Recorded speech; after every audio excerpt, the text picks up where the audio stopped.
Good morning guys. Although mahirap gawin talaga, ito ay Predator. Tactical Predator. So puro ganito yung ano.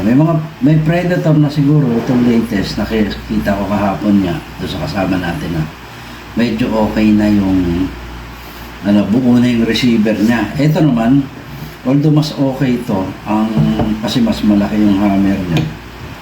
So ayan siya, ikakabit natin. Gagawin natin tong regulated with plenum na. So medyo mahirap nga, nasugatan pa sa ayan naman, kita naman siya sa tapos ito yung kanyang ayan, ito yung ginawa natin na offset. Di siya katatapos lang. Titignan natin yung magiging itsura niya. At wala pa lang tang at saka regulator. Hindi ko pa yan. So dito, pakita lang natin kasama yung barrel. Yan, threaded yan. Kaya kita nyo kamay lang ginamit ko sa paghigpit. Tapos ito na yung kanyang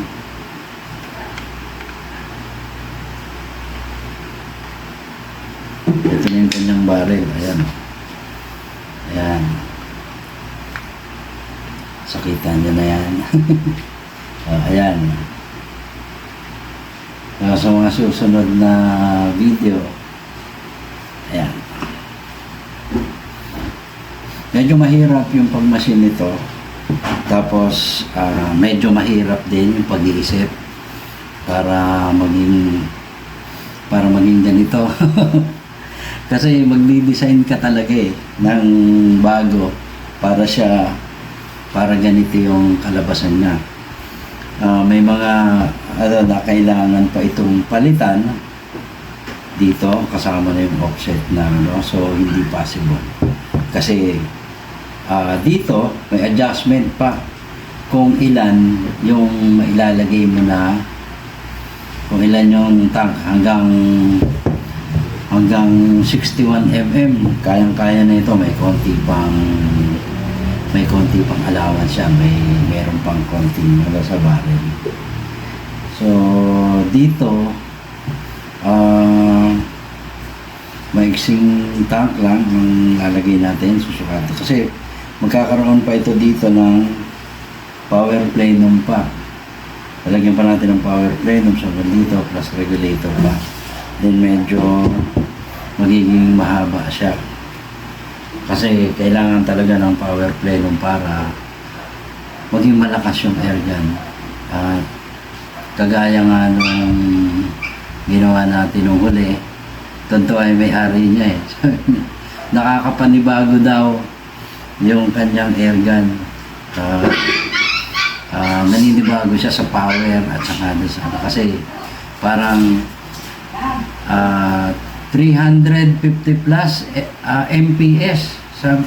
Sabi niya, sir, ang baba, parang mababa, pero MPS yata ito. 356 MPS. I-multiply mo yun by 3.3. 3.3 yung kasi per FPS per 1 MPS. So mahigit 1,000 na yun. Sabi niya, palalakasin pa doon yung hammer. Sabi ko, pwede yan sir, basta kaya ng barrel mo. Kasi ang magiging problema dyan, baka sumalimpad na yan sa pellet. Kasi over 1,000, yung sa 300 lang, 900, na yan. So, papatak siya nasa 1,000,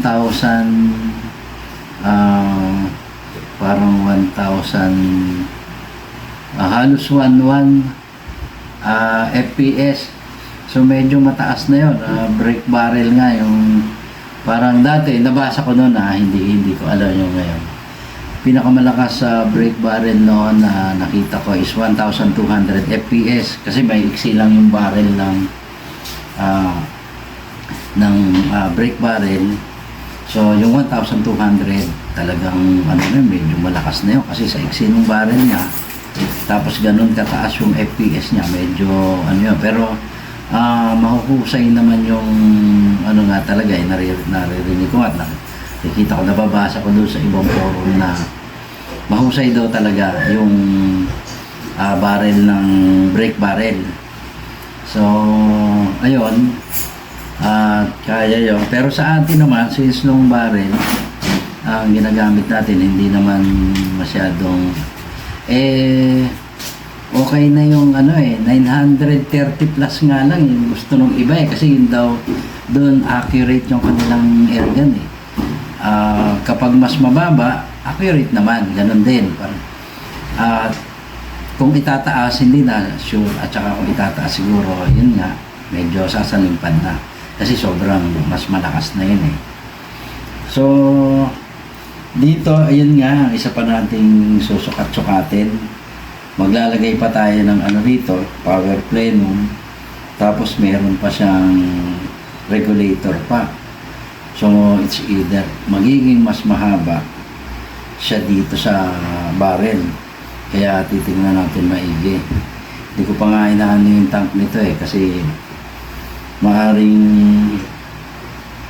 mas maiksing tank lang yung ilagay ko dito para kasi hindi mo malalagay yung silencer.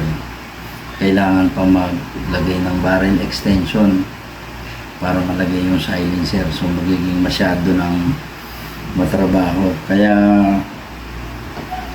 dito muna tayo, ganitong style. Kung nagkaroon siya dito, kung binuo ito, medyo mas komplikado yung gagawin.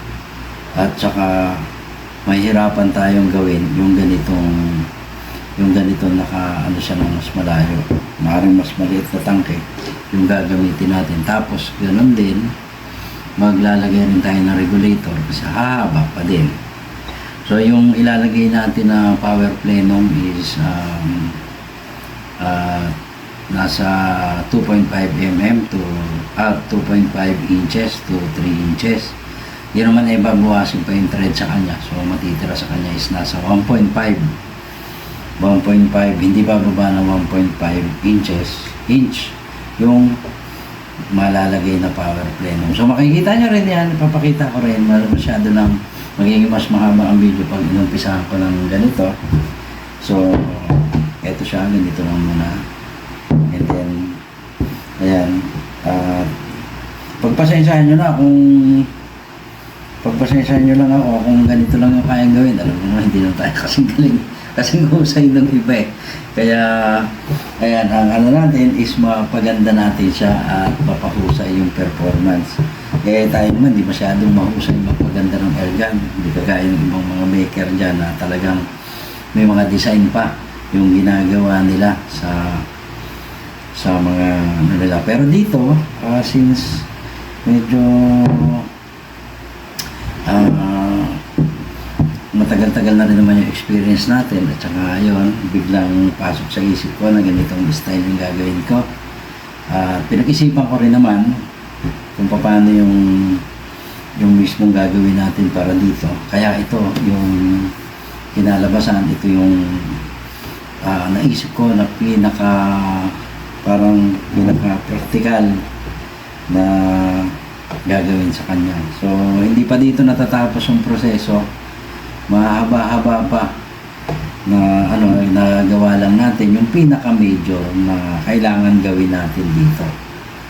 So, eto na, nandito na. So, accessories na lang sa mga susunod.